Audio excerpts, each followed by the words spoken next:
بسم اللہ الرحمن الرحیم الحمد للہ رب العالمین والعاقبۃ للمتقین والصلاة والسلام علی سید الانبیاء وخاتم المرسلین وعلی آلہ واصحابہ اجمعین اما بعد۔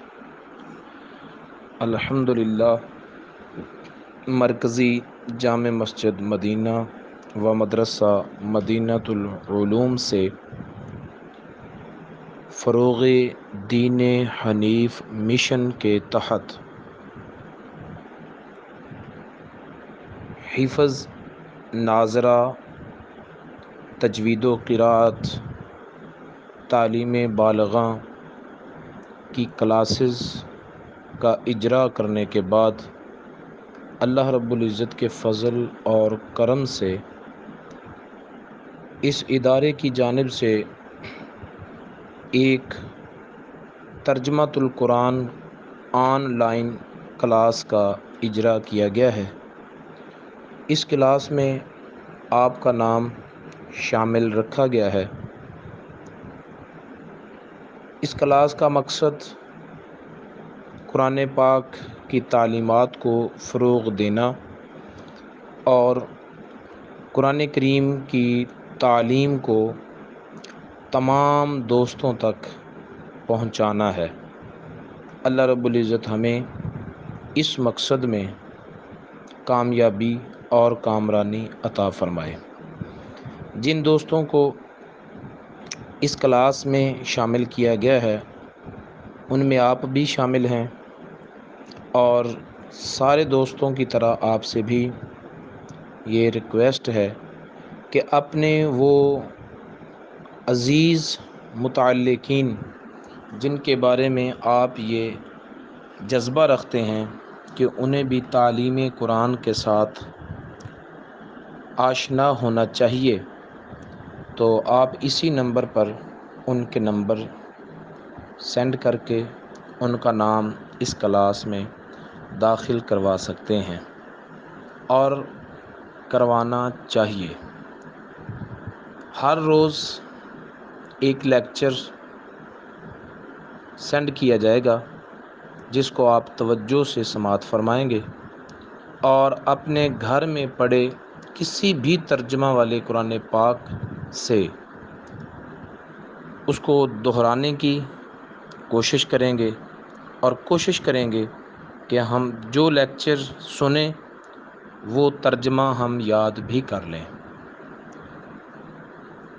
قرآن پاک کے جیسے جیسے پارے کمپلیٹ ہوتے جائیں گے ویسے ویسے ایک امتحان کا سلسلہ بھی جاری کیا جائے گا، اور اس آن لائن ترجمۃ القرآن کورس اور کلاس میں جو دوست ان اسائنمنٹس کو فل کر کے جمع کروائیں گے تو انشاءاللہ العزیز مرکزی جامع مسجد مدینہ و مدرسہ مدینۃ العلوم کی جانب سے ترجمۃ القرآن کی سند بھی ایسے دوستوں کو جاری کی جائے گی۔ اللہ رب العزت ہمیں اس میں استقامت عطا فرمائے اور قرآن پاک کی اس خدمت کو اپنی بارگاہ میں شرف قبولیت سے نوازے۔ جیسے ہی ربیع الاول کا مقدس چاند بابرکت مہینہ شروع ہوگا تو رسول اللہ صلی اللہ تعالیٰ علیہ وآلہ وسلم کی بارگاہ بے کس پناہ میں عاجزانہ حقیرانہ ہدیہ محبت پیش کرنے کی نیت سے اس کلاس کا آغاز ہو جائے گا۔ تب تک آپ اس کلاس میں مزید ممبران کو شامل کرنے کے لیے اپنے اپنے عزیز و اقارب کے جن دوستوں کے متعلق آپ یہ جذبہ رکھیں کہ ان تک قرآن پاک کی تعلیمات پہنچنی چاہیے تو ان کے نمبر سینڈ کر کے آپ اس کلاس میں انہیں داخل اور شامل کروائیں۔ اللہ رب العزت ہم سب کی کوششوں کو شرف قبولیت عطا فرمائے۔ اللہ رب العزت نے اپنے بندوں کی رہنمائی اور ان کی حقیقی فلاح و کامرانی کے لیے جو صحیفہ خاتم الانبیاء محمد الرسول اللہ صلی اللہ تعالیٰ علیہ وآلہ وسلم کے قلب منور پر نازل فرمایا، اسے ہم قرآن مجید کے نام سے جانتے ہیں۔ کہنے کو تو یہ ایک کتاب ہے، اور کتابیں ان گنت ہیں، بڑی ضخیم، بڑی ادق، بڑی دل آویز، لیکن اس کتاب کی شان ہی نرالی ہے۔ یہ صحیفہ بیک وقت کتاب بھی ہے اور علم و معرفت کا آفتاب جہاں تاب بھی، جس میں زندگی کی حرارت اور ہدایت کا نور دونوں یکجا ہیں۔ اس کا حسن و جمال قلب و نگاہ کو یکساں متاثر کرتا ہے۔ اس کی تجلیات سے دنیا و عقبہ دونوں جگمگا رہے ہیں۔ اس کا فیض ہر پیاسے کو اس کی پیاس کے مطابق سیراب کرتا ہے۔ اس کا پیغام اگر عقل و خرد کو لذت جستجو بخشتا ہے تو قلب و روح کو بھی شوق فراواں سے مالا مال کرتا ہے۔ اس کی تعلیم نے انسان کو خود شناس بھی بنایا اور خدا شناس بھی۔ یہ کتاب مقدس ہر لحاظ سے سراپے اعجاز ہے۔ اس کا ہر پہلو اتنا دلربا ہے کہ اپنے پڑھنے والے کو مسحور کر دیتا ہے۔ اسی لیے جب سے اس کا نزول ہوا، اس نے اپنی فطری جاذبیت سے نوع انسان کے ہر طبقہ سے سنجیدہ اور ذہین افراد کو اپنی طرف متوجہ کیا، اور اس میں مبالغہ قطعاً نہیں کہ قرآن حکیم کے متعلق جتنا کچھ بیان کیا گیا ہے اتنا کسی کتاب یا کسی موضوع پر بیان نہیں کیا گیا۔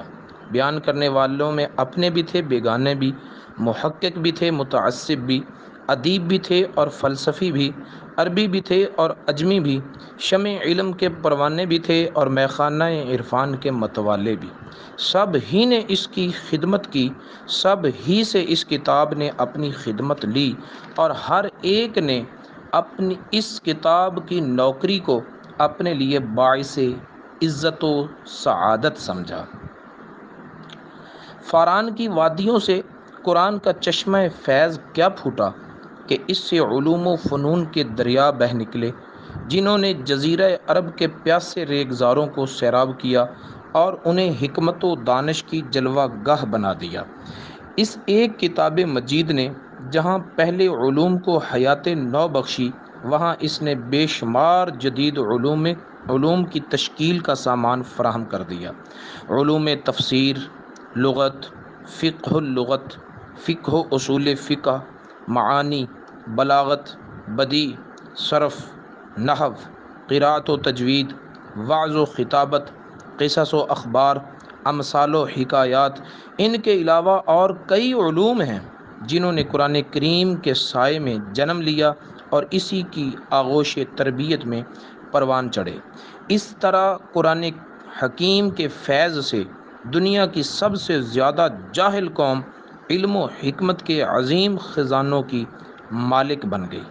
قرآن حکیم کا مقصد اولین انسان کی اصلاح ہے، تربیت پہم سے اس کے نفس امارہ کو نفس مطمئنہ بنانا ہے، ہوا و ہوس کے غبار سے آئینہ دل کو صاف کر کے اسے انوار ربانی کی جلوہ گاہ بنانا ہے، انانیت و غرور، تمرد و سرکشی کی بیخ کنی کر کے انسان کو اپنے مالک حقیقی کی اطاعت و انقیاد کا خوگر کرنا ہے۔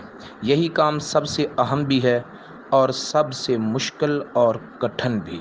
قرآن مجید نے اسی اہم ترین اور مشکل ترین کام کو سر انجام دیا، اور اس حسن و خوبی سے کہ دنیا کا نقشہ ہی بدل دیا۔ یہ صرف باتیں ہی باتیں نہیں ہیں، بلکہ ایک حقیقت ہے، زندہ جاوید حقیقت ہے اور ناقابل انکار حقیقت ہے کہ قرآن کی ہدایت سے بگڑا ہوا انسان سدھرا اور سدھر کر ساری کائنات کے لیے آیا رحمت بن گیا۔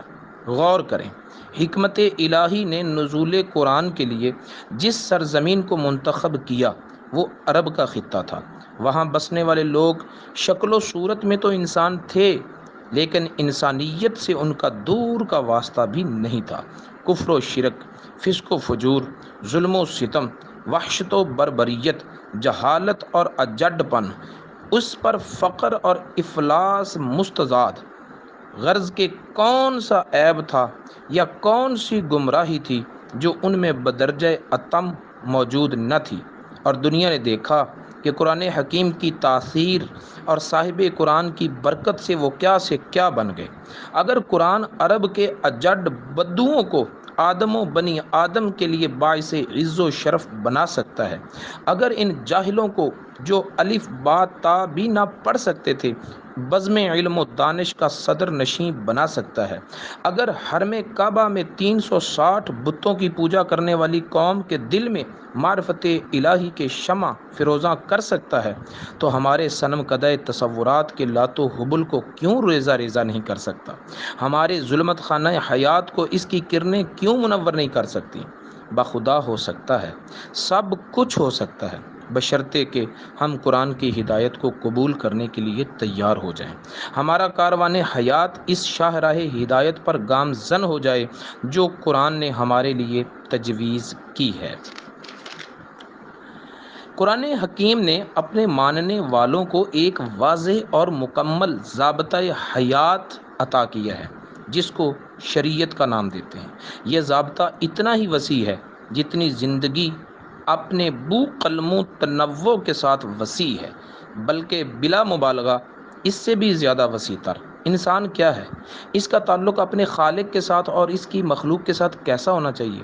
اگر وہ حاکم ہے تو اس کی ذمہ داریاں کیا ہیں؟ اگر وہ رعایا ہے تو اس کے فرائض کی نوعیت کیا ہے؟ اگر وہ دولت مند ہے تو اس کا طرز عمل کیسا ہونا چاہیے؟ اگر وہ فقیر اور محتاج ہے تو کس طرح باوقار زندگی بسر کر سکتا ہے؟ قرآن نے جو شریعت کاملہ ہمیں دی ہے، اس میں ان سارے سوالات کا مکمل جواب موجود ہے۔ اسی لیے عبادات، سیاسیات، معاشیات، نظام اخلاق، تمام امور کو شریعت نے اپنے دامن میں سمیٹا ہوا ہے۔ لہٰذا اے میری ملت کے نوجوانوں، قرآن تمہیں عظمت و عزت کی بلندیوں کی طرف آج بھی لے جا سکتا ہے، بشرطے کہ تم اس کی قیادت قبول کر لو۔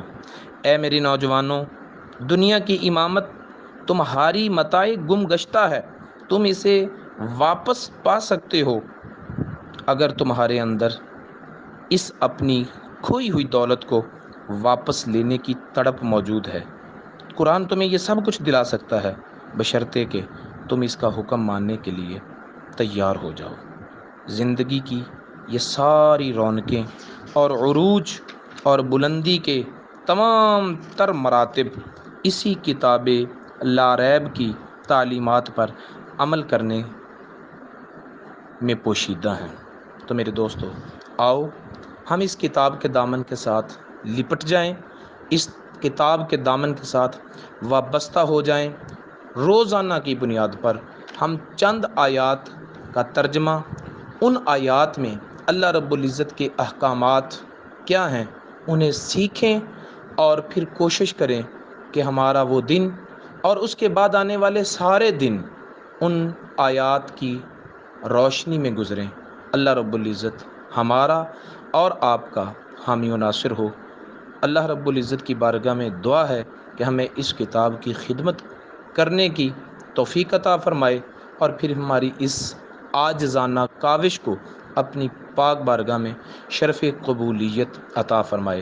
مرکزی جامع مسجد مدینہ و مدرسہ مدینۃ العلوم کے منتظمین اور آپ لوگوں کے لیے ایسی کاوشیں کرنے والے سارے عملے کے لیے دعا گو رہیے گا۔